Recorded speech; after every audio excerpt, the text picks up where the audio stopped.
आप एक फाउंडर हैं। महीने के आखिर में आप अपना बिजनेस बैंक अकाउंट चेक करते हैं। अकाउंट में पैसा दिख रहा है। आप सोचते हैं कि बिजनेस में पैसा आ गया है, अब घर का खर्च भी निकाल लेते हैं, ईएमआई भी पे कर देते हैं, फैमिली फंक्शन भी मैनेज हो जाएगा। आप उसी अकाउंट से पर्सनल ईएमआई चुका देते हैं, घर के खर्चे निकाल लेते हैं, फैमिली फंक्शन के लिए पेमेंट कर देते हैं। लेकिन कुछ दिन बाद सप्लायर का फ़ोन आता है, रेंट देना होता है, सब जो स्टाफ की सैलरी है वो देनी होती है, जीएसटी या टैक्स पेमेंट का प्रेशर आता है, इन्वेंट्री खरीदनी होती है और अचानक फाउंडर सोचते हैं कि अकाउंट में पैसा तो था, फिर कैश गया कहाँ? ये बहुत ही कॉमन स्टोरी है।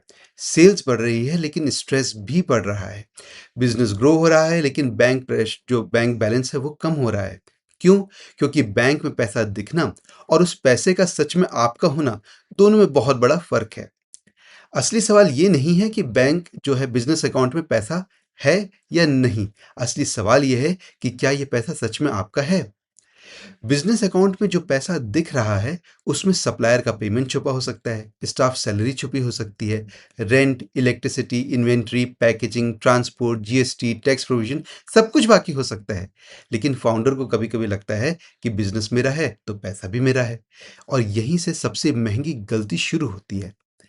पर्सनल मनी और बिजनेस मनी मिक्स हो जाते हैं। प्रॉब्लम ये नहीं है कि फाउंडर अपने बिजनेस से पैसा क्यों ले रहा है। फाउंडर को बिजनेस से पैसा मिलना ही चाहिए। प्रॉब्लम तब शुरू होती है जब फाउंडर बिना प्लानिंग, बिना रिकॉर्डिंग और बिना कैलकुलेशन के बिजनेस कैश को पर्सनल कैश की तरह यूज करने लगता है। और यही आज का टॉपिक है, personal money versus business money. नमस्ते, मैं हूं वैभव वाजपेयी और आप देख रहे हैं प्रॉफिटेबल अर्थ फाइनेंस। इस चैनल पर हम बिजनेस फाइनेंस को सिंपल लैंग्वेज में समझते हैं ताकि entrepreneurs, MSMEs, founders, family businesses और सीरियस लर्नर्स अपने बिजनेस नंबर्स को बेटर तरीके से समझ सकें। ये स्टॉक टिप्स, ट्रेडिंग, क्रिप्टो या गेट रिच क्विक का चैनल नहीं है। ये practical business finance learning channel है, रियल बिजनेसेस को समझने और मैनेज करने के लिए। तो आगे बढ़ने से पहले एक डिस्क्लेमर। ये video financial advice, investment advice, legal advice, tax advice या गारंटीड जो बिजनेस रिकमेंडेशन बिल्कुल नहीं है। मैं किसी भी बिजनेस, लोन, इन्वेस्टमेंट, इनकम या प्रॉफिट की गारंटी नहीं दे रहा। मेरा उद्देश्य बिजनेस फाइनेंस, एंटरप्रेन्योरशिप और मनी डिसिप्लिन को सिंपल लैंग्वेज में समझाना है। कोई भी बिजनेस डिसीजन लेने से पहले अपनी local demand, cash flow, compliance, tax position और कैपिटल रिस्क को समझिए और ज़रूरत हो तो किसी क्वालिफाइड एडवाइजर से बात कीजिए। अब इस वीडियो में हम एक सिंपल लेकिन पावरफुल आइडिया को समझेंगे। बिजनेस का बैंक बैलेंस आपकी पर्सनल इनकम नहीं है, ये बिजनेस का ऑपरेशनल कैश है। अब पहले ये क्लियर करते हैं कि रेवेन्यू, प्रॉफिट, कैश फ्लो और फाउंडर विड्रॉल में फर्क क्या है।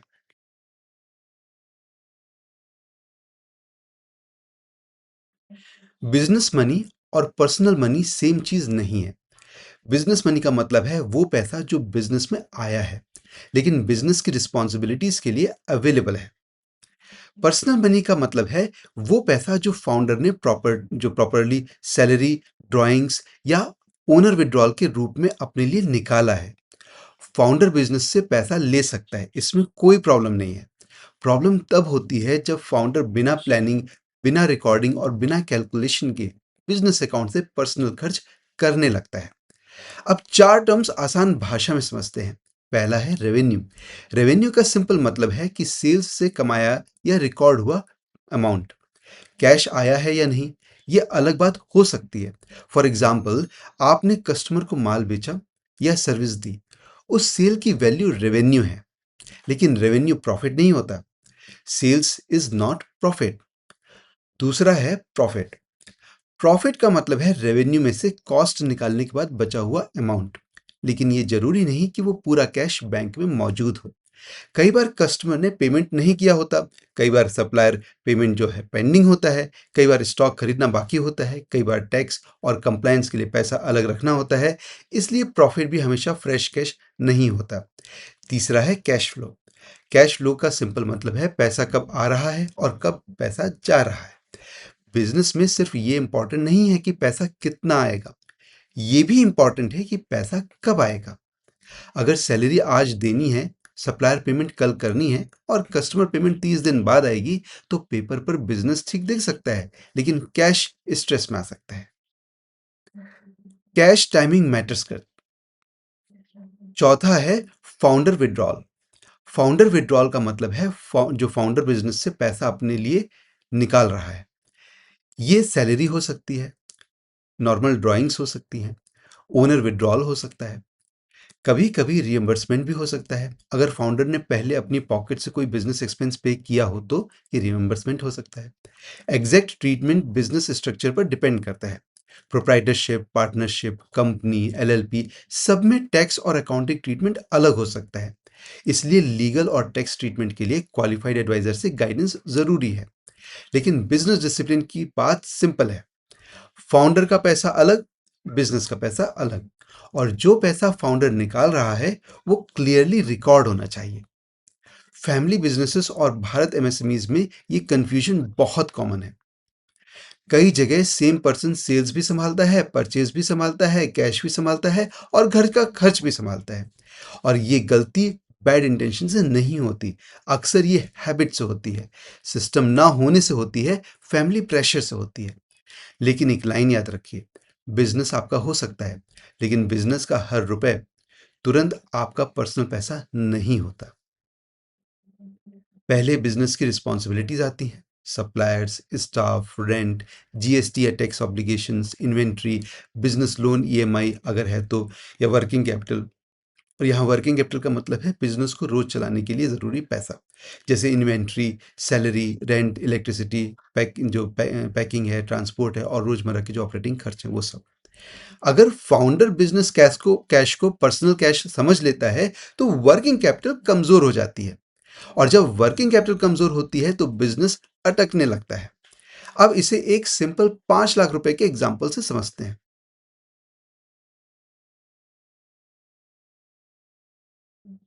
अब एक सिंपल केस लेते हैं।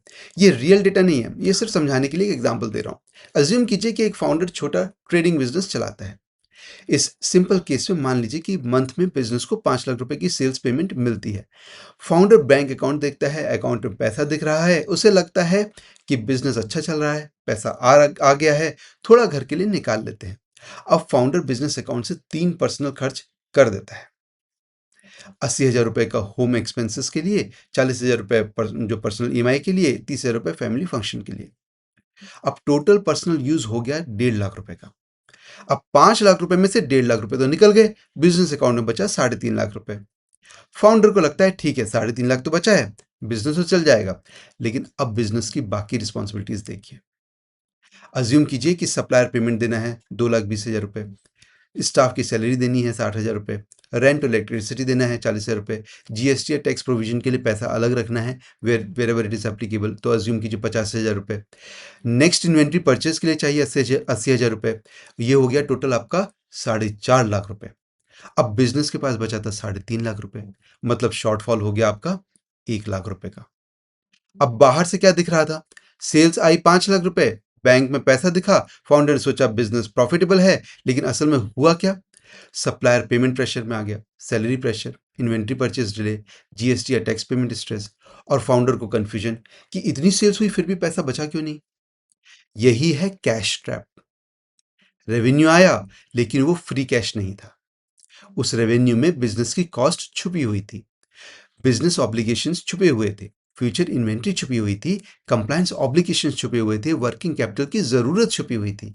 और जब फाउंडर ने पर्सनल खर्च पहले से निकाल लिया तो बिजनेस का कैश कुशन जो है वो कम हो गया। और यहीं पर 3 बातें याद रखिए। पहला कि रेवेन्यू इज नॉट प्रॉफिट, दूसरा profit is not free cash, और तीसरा विड्रॉल नीड्स प्लानिंग। अब यहाँ एक इंपॉर्टेंट बात समझिए, प्रॉब्लम विड्रॉल में नहीं है, प्रॉब्लम अनप्लान्ड विड्रॉल में है। अगर फाउंडर ने पहले कैलकुलेट किया होता कि सप्लायर को कितना देना है, सैलरी कितनी है, रेंट कितना है, टैक्स या जीएसटी का प्रोविजन कितना रखना है, इन्वेंट्री के लिए कितना कैश चाहिए, इमरजेंसी बफर कितना रखना है, तब फाउंडर सेफली डिसाइड कर सकता था कि मैं इस महीने बिजनेस से कितना पैसा निकाल सकता हूँ। 1.5 लाख रुपए, 80,000 रुपए, 50,000 रुपए, या इस मंथ कुछ कम निकालना है। यही फाउंडर फाइनेंस है। बिजनेस होने का मतलब ये नहीं है कि अकाउंट में पैसा आया और निकल गया। बिजनेस ओनर होने का मतलब यह है कि कैश को रिस्पॉन्सिबिलिटी के साथ एलोकेट करते हैं। कुछ पैसा बिजनेस चलाने के लिए, कुछ पैसा ग्रोथ के लिए, कुछ पैसा कंप्लायंस के लिए, कुछ पैसा इमरजेंसी के लिए और फिर प्रॉपर्ली प्लान्ड फाउंडर सैलरी या विड्रॉल। इस एग्जाम्पल का सबसे बड़ा लेसन यही है कि बैंक बैलेंस विजिबल हो सकता है, लेकिन अवेलेबल कैश कैलकुलेशन से पता चलता है। Visible cash is not available cash. अब सवाल है कि इस मिस्टेक से बचने के लिए बेटर सिस्टम क्या है।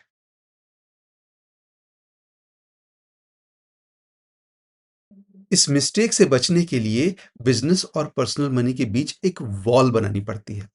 वॉल का मतलब रिलेशनशिप तोड़ना नहीं है। वॉल का मतलब है क्लैरिटी बनाना। मनी वॉल फाउंडर और फैमिली के बीच दीवार नहीं है। ये कंफ्यूजन और क्लैरिटी के बीच की दीवार है। सबसे पहले कॉमन मिस्टेक देखते हैं। बिजनेस अकाउंट से डायरेक्ट पर्सनल ईएमआई पे करना। घर का खर्च बिजनेस कैश से निकालना लेकिन उसे रिकॉर्ड नहीं करना। Children's fees, medical bills, shopping या वेकेशन को बिजनेस पेमेंट की तरह ट्रीट करना। फाउंडर सैलरी या मंथली ड्राइंग्स तय नहीं करना।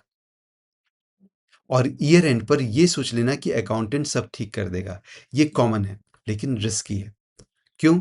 क्योंकि जब बिजनेस और पर्सनल मनी मिक्स होते हैं तो प्रॉफिट की पिक्चर अनक्लियर हो जाती है। कैश की स्थिति अनक्लियर हो जाती है, फाउंडर के डिसीजंस कमजोर हो जाते हैं, सप्लायर ट्रस्ट खराब हो सकता है, स्टाफ सैलरी डिले हो सकती है, टैक्स और कंप्लायंस कंफ्यूजन हो सकती है, पार्टनर या फैमिली बिजनेस में कॉन्फ्लिक्ट हो सकता है और फाउंडर सोचता है कि बिजनेस प्रॉफिटेबल तो है, एक्सपेंशन कर लेते हैं, लेकिन असल में बिजनेस के पास वर्किंग कैपिटल ही नहीं है। फाउंडर सोचता है कैश कम है, लोन ले लेते हैं, लेकिन असल प्रॉब्लम लोन की नहीं होती। असल प्रॉब्लम मनी डिसिप्लिन की होती है। अब बेटर सिस्टम देखिए। पहला रूल, बिजनेस का अलग बैंक अकाउंट रखिए। जहां तक पॉसिबल हो, customer payments, supplier payments, salary, rent और बिजनेस एक्सपेंसेस उसी अकाउंट से जाएं। दूसरा रूल, पर्सनल खर्च के लिए अलग पर्सनल अकाउंट रखिए। घर का खर्च, personal EMI, family shopping, personal travel, children's fees, ये पर्सनल साइट पर दिखने चाहिए। तीसरा रूल, फाउंडर सैलरी या मंथली ड्राइंग्स तय कीजिए। अमाउंट छोटा हो या बड़ा, वो बिजनेस की कैपेसिटी पर डिपेंड करेगा, लेकिन अमाउंट प्लान्ड होना चाहिए। चौथा रूल, हर विड्रॉल को रिकॉर्ड कीजिए। अगर फाउंडर ने बिजनेस से पैसा लिया तो उसे प्रॉपरली क्लासिफाई कीजिए। Salary, drawings, owner withdrawals, loan to founder या रीएम्बर्समेंट। अगर फाउंडर ने पहले अपनी पॉकेट से बिजनेस एक्सपेंस पे किया हो तो ये रीएम्बर्समेंट में आता है। क्लासिफिकेशन जो एडवाइजर गाइडेंस है और बिजनेस स्ट्रक्चर के हिसाब से अलग हो सकती है, लेकिन रिकॉर्डिंग जरूर होना चाहिए। पांचवा रूल, मंथली कैश रिव्यू कीजिए। हर महीने सिर्फ 3 सवाल पूछिए। बिजनेस में कितना पैसा आया, बिजनेस से कितना पैसा गया, फाउंडर ने कितना पैसा निकाला। अगर ये 3 नंबर्स क्लियर हैं तो बिजनेस का कंट्रोल आपके हाथ में रहेगा। यहाँ एक प्रैक्टिकल इंडियन विजडम याद आती है, जितनी चादर हो उतने ही पैर फैलाने चाहिए। बिजनेस लैंग्वेज में इसका मतलब है कि founder spending real available cash के हिसाब से होनी चाहिए, बैंक बैलेंस देखकर नहीं। पहले बिजनेस की रियल कैपेसिटी देखिए। Supplier, salary, rent, inventory, tax provision और इमरजेंसी बफर। उसके बाद पर्सनल विड्रॉल प्लान कीजिए। ये डिसिप्लिन फाउंडर को छोटा नहीं बनाता, ये फाउंडर को स्ट्रॉन्गर बनाता है, क्योंकि डिसिप्लिन बिजनेस ज्यादा स्टेबल होता है, सप्लायर ट्रस्ट बेटर होता है, स्टाफ की को सिक्योरिटी मिलती है, फैमिली को क्लैरिटी मिलती है और बिजनेस शॉक्स हैंडल कर पाता है। जीईपी यानी कि ग्रॉस एम्पावरमेंट ऑफ पीपल को यहाँ एक केवल एक लाइट लेंस की तरह मत समझिए। जब बिजनेस फाइनेंशियली डिसिप्लिन्ड होता है तो वो सिर्फ ट्रांजैक्शंस नहीं करता, वो लाइवलीहुड्स, ट्रस्ट और रेजिलियंस भी बनाता है। लेकिन मेन फोकस सिंपल है, बिजनेस नंबर्स क्लियर रखिए, पर्सनल और जो बिजनेस मनी है उसको अलग रखिए और विड्रॉल को हैबिट नहीं सिस्टम बनाइए।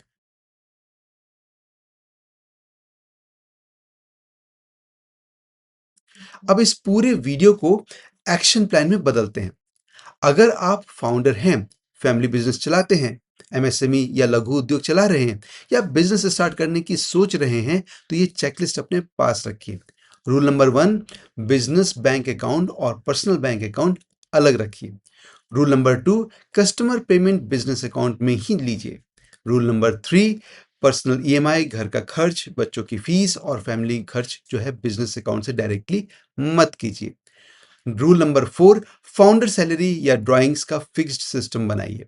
अमाउंट छोटा हो या बड़ा लेकिन प्लान्ड होना चाहिए। रूल नंबर 5, हर फाउंडर विड्रॉल को रिकॉर्ड कीजिए। कैश निकाला है तो नोट कीजिए, बैंक ट्रांसफर किया है तो पर्पस लिखिए, एक्सपेंस पर्सनल है या बिजनेस ये क्लियर कीजिए। रूल नंबर 6, हर महीने कैश रिव्यू कीजिए।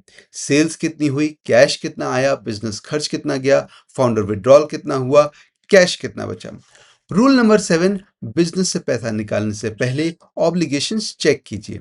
सप्लायर्स, सैलरी, रेंट, जीएसटी या tax provision wherever it is applicable. Inventory, आपका बिजनेस लोन ईएमआई है, अगर वो है तो उसको भी इंक्लूड कीजिए। इमरजेंसी बफर, अगर इन सब के बाद कैश सेफली अवेलेबल है तभी पर्सनल विड्रॉल लेना सेफ होता है। अब 5 टेकअवेज याद रखिए इस वीडियो के। Takeaway number 1, business bank balance founder income नहीं होता, वो बिजनेस का ऑपरेशनल कैश होता है। टेकअवे नंबर 2, रेवेन्यू प्रॉफिट नहीं होता, सेल्स आना अच्छी बात है लेकिन कॉस्ट निकालने के बाद ही प्रॉफिट क्लियर होता है। टेकअवे नंबर 3, प्रॉफिट भी हमेशा फ्री कैश नहीं होता, cache timing, pending payments, inventory और टैक्स ऑब्लिगेशंस को देखना जरूरी है। Takeaway number 4, founder withdrawal planned और रिकॉर्डेड होना चाहिए। जो प्रॉब्लम विड्रॉल में नहीं है, प्रॉब्लम अनप्लैंड विड्रॉल में है। Takeaway number 5, money separation business को बचाती है, फैमिली क्लैरिटी बढ़ाती है और फाउंडर डिसीजंस बेटर बनाती है। तो अब आज का क्विज क्वेश्चन आपके लिए, इन आइटम्स को बिजनेस बुक्स में कैसे रिकॉर्ड करेंगे? बिजनेस एक्सपेंस, फाउंडर विड्रॉल या personal expense not allowed as business expense. आपके ऑप्शन जो जो इसमें आइटम्स हैं, पहले वे देख लेते हैं। आइटम ए कि office rent paid from business account. Item B, founder की personal car EMI paid from from business account. Item C, raw material purchase for customer order. And item D, founder हर महीने 60,000 रुपए recorded drawings के रूप में business से personal account में transfer करता है। And item C, children's school fees paid directly from business account. Comments में लिखिए ABCDE, इसका सही क्लासिफिकेशन क्या होगा, और साथ में लिखिए डोंट मिक्स मनी, ताकि ये रूल माइंड में लॉक हो जाए। इस वीडियो का सिंपल मैसेज है, फाउंडर को बिजनेस से पैसा लेना चाहिए लेकिन बिजनेस को कमजोर करके नहीं। फाउंडर को अपनी फैमिली संभालनी चाहिए लेकिन बिजनेस की कैश डिसिप्लिन तोड़कर नहीं। फाउंडर को ग्रोथ चाहिए लेकिन अनक्लियर नंबर्स के साथ नहीं।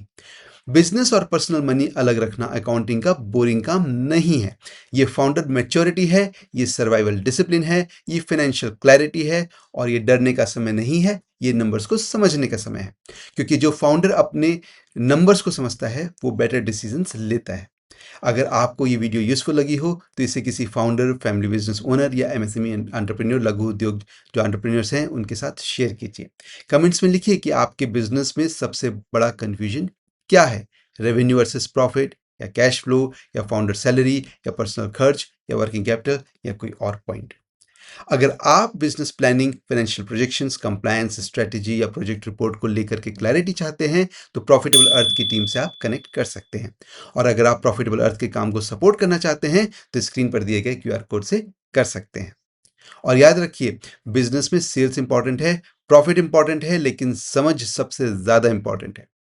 मैं हूं वैभव वाजपेयी, आप देख रहे थे प्रॉफिटेबल अर्थ फाइनेंस।